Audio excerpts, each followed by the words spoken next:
Good morning, everybody. This is Judith A. Cope. You're listening to Mad Love. Let's get into it.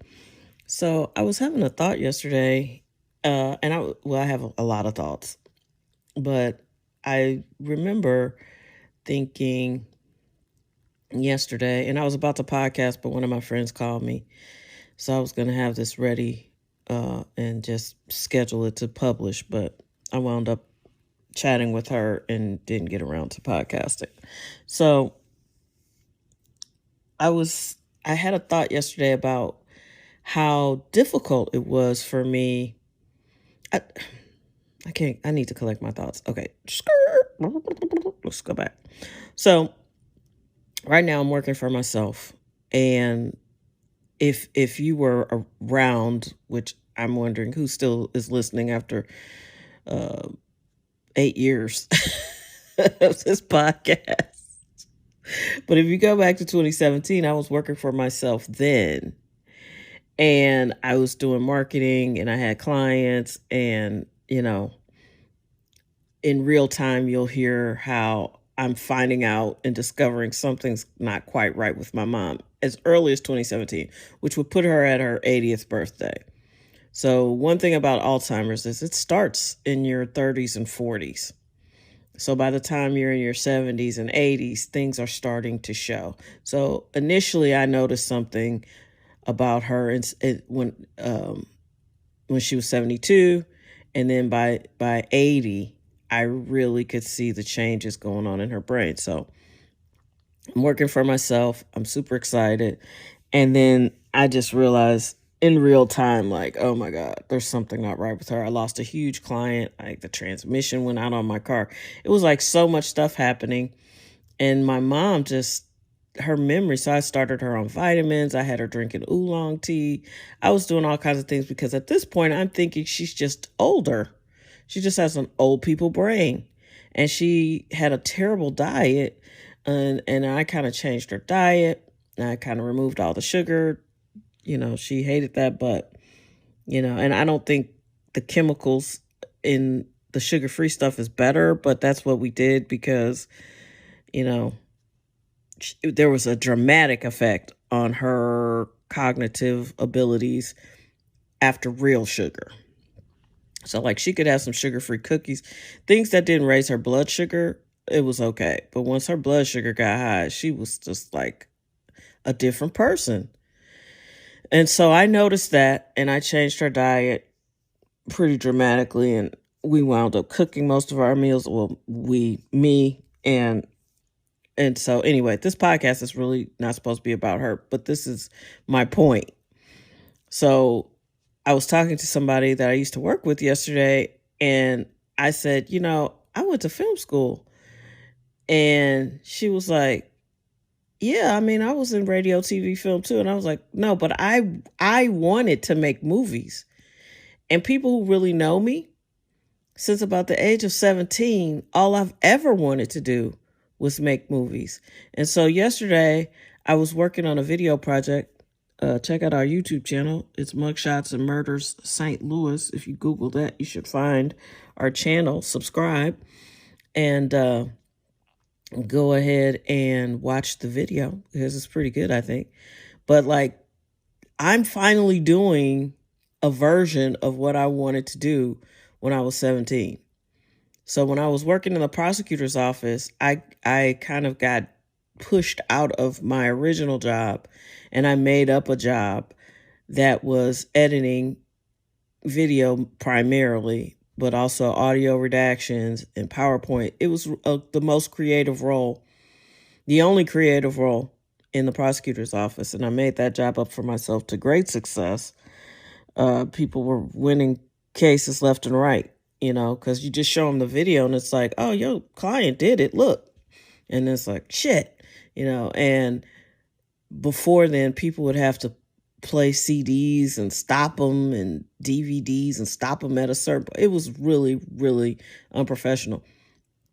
So I did great work there. And that was the first, inkling of like, oh, this is sort of like film. I am creating something for an audience. It's just a jury. And, victims' families, which is very important to me to make sure they feel like, they're being represented and we did a good job for them. But now I've been hired to do this web series and I'm like, okay, I really am talented at this.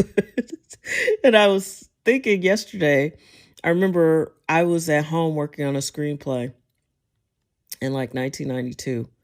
And I remember my mom and dad were like, you're just not making any money. And it looks like you're just sitting around the house all day. To them, writing screenplays just looked like sitting at home and not doing anything. And it's just been this long, arduous journey to be creative. And I don't understand why the world is designed like this. If your family isn't in the group, or if you don't know the people running the studios, or you didn't go to school with somebody, and it's deeper than that even. It's deeper than even who you know. And I naively picked that major because I thought it was going to be a meritocracy. And I know I'm talented, so I was like, no problem, easy peasy. And then it's like, it's not at all. And I get to LA, it's kind of weird. I found the vibe of the whole city kind of sinister. I'm sorry, Mizana. One of my friends is going to be like, what? But everything around the entertainment industry just seemed kind of strange to me. When I interned at Warner Brothers, nobody was super nice to me. Nobody with any power. So there was a reader named Daniel. I think his name was Daniel. I can't remember. He had a pen name. He had a pen name. And I'm just remembering his pen name, Daniel Martin. But I forgot what his real name was. Oh, that makes me sad, but it was literally like 35 years ago. But he was very nice to me, and he was a reader. And that means the scripts that Warner Brothers, was considering producing, somebody had to read them. So he was in that department of people who were readers. And I don't know how I made friends with him, but he was really nice to me. And he had a Latino name. Shoot. But he was very, very, I think it was Jose Tirado. That was his real name. And he was like, if Martin Sheen can be Martin Sheen, then I'm going to be Danielle Martin. I was like, okay. Yeah, I think it was Jose Tirado. He was a really nice guy. And he was like, Judith, no one's going to be nice to you. They all think you're going to come back and take their job. And I was like, what? I was like, I'm going back to college.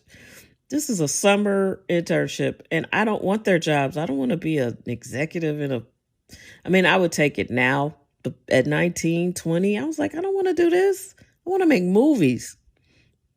I didn't see the correlation. So anyway, I didn't get offered a full-time job, and I didn't want any job they were going to offer me, to be honest. I wanted to make movies. And so, yeah, it's just weird to me that so many years later, I still have that same aspiration. And so much of the reason why I didn't do more sooner is because, my parents just really didn't get it. And they were like, my dad was sweeter about it than my mom. But he was like, you need a big break. You just need a break. But, you got to make money. And I was like, I know, Daddy. But, it was just, it's tightening up my chest because I was so upset. I didn't understand why it wasn't working for me. And then my mom, she was just always a hammer to a nail, especially if it was about finances. And so I wound up getting a series of stupid jobs just to make them happy and pay some bills and, because they just really didn't understand anything creative at all. And I think they were as supportive as they knew how to be. And I guess there's no real moral of the story other than why you came here and why you were born. And sometimes, you get talked out of your dream because it's the right thing, but if it doesn't go away, then chances are, that's what you were meant to do. And somehow I've always managed to add storytelling and creativity to every job I've had. But it's been a long journey, and I finally feel like I'm getting close to my breakthrough. And also, too, to be fair, you got to trust God's timing, which has been super hard for me. But to be fair, you also need something to talk about. And finally, I have a whole bunch to talk about, because the most interesting job in the world is working in a prosecutor's office. And if we can keep hope in humanity, then anybody can, because we see the absolute worst of everybody. And the victims you meet, if they survived, you're meeting them at their worst, most vulnerable time. So it's like, I definitely have something to talk about now. And, I was young. People didn't realize this. I don't know how, but I would be writing like love stories, Black love stories, family dramas, and it's just like stuff that they don't make now. It would be if you're lucky, if you're best friends with the people who run Netflix, you might be able to get, a romantic comedy made. But right now, the studios just really aren't churning out the kind of content that I grew up loving and wanting to write. So it's an interesting season for sure. Yeah. I'm not as sharp because I haven't had a fully caffeinated cup of coffee in about 7 to 8 days. I'm drinking this mushroom coffee, and while it tastes good, it reminds me of the international coffees when I was a kid that came in those little cans. And every once in a while I could talk one of my parents into getting us some. But yeah, I miss the buzz of caffeine, but I am sleeping better without it. So just trying to do new things, take care of myself. But I'm very proud of Refuel, and I'm very proud of Refuel, the Caregiver's Handbook. People have bought it. They've enjoyed it. It's for sale. You should get a copy. I'll link it in the description of this podcast. But yeah, I'm excited. Check out Mugshots and Murders, the first episode. It really makes me feel like I am not necessarily a filmmaker yet, but I definitely know that I'm the chief storyteller, and I know how to tell good stories. So check us out there. And I want to thank you to the executive production team for coming to me with this idea, for hiring me. And I look forward to making movies one day. I look forward to the day that movies are good again and makes me want to go to the theater again and eat popcorn that was made with coconut oil again, and just live our best lives. So hopefully that is, non-GMO popcorn with coconut oil. There was a time, I remember in the early 80s, that popcorn was made with coconut oil. I remember the taste. I remember loving going to the movies. I would go to the movies constantly, like at least twice a month. And now I can't even remember the last time I went to the theater or wanted to go. So hopefully we're getting to a kinder, gentler place in the world. I know I am. I'm ready to just be quiet and very, very impactful. Not totally quiet, because I'm going to keep talking to y'all. All right. Have a great day. We're at Friday. Whoa.